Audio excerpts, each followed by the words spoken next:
तुम्ही बघत आहात प्रखर न्यूज.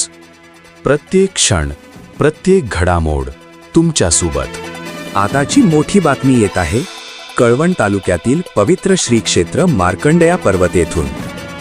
सोमवती अमावस्येला भाविकांना पर्वतावर जाण्यास प्रवेशबंदी. प्रशासनाचा मोठा निर्णय. आगामी सोमवती अमावस्या म्हणजेच सोमवार दिनांक 16 फेब्रुवारी रोजी भरणाऱ्या यात्रा उत्सवावर प्रशासनाने यंदा ही बंदी कायम ठेवली आहे. सहाय्यक जिल्हाधिकारी तथा उपविभागीय अधिकारी डॉक्टर कश्मीरा संखे यांनी सुरक्षेच्या कारणास्तव हा निर्णय जाहीर केला आहे. आदेशानुसार भाविकांना पर्वतावर चढण्यास मज्जाव करण्यात आला असून केवळ पहिल्या पायरीपर्यंतच दर्शनाची परवानगी देण्यात आली आहे. पर्वतावर जाणारा मार्ग अत्यंत अरुंद आणि धोकादायक झाला आहे.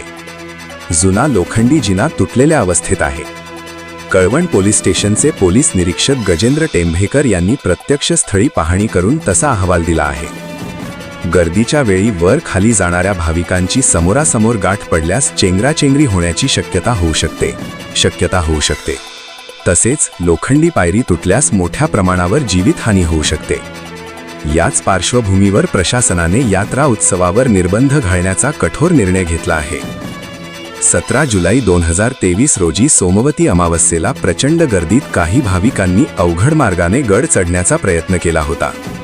त्यावेळी वरून दगड कोसळल्याने 2 जण जखमी झाले होते. तर बागलाण आणि देवळा तालुक्यातील काही भाविक दरीत घसरून जखमी झाल्याची घटना घडली होती. या दुर्घटनांचा धडा घेत प्रशासनाने यंदा अधिक खबरदारी घेतली आहे. दरम्यान या निर्णयामुळे भाविकांमध्ये संतापाची लाट उसळली आहे. मार्ग दुरुस्त करण्याऐवजी वारंवार यात्रा रद्द करण्याचे आदेश देत प्रशासन जबाबदारी टाळत असल्याची भावना व्यक्त होत आहे. दरवर्षी ऋषी पंचमी आणि सोमवती अमावस्येला राज्यासह गुजरात आणि मध्य प्रदेशातून हजारो भाविक येथे दर्शनासाठी येत असतात.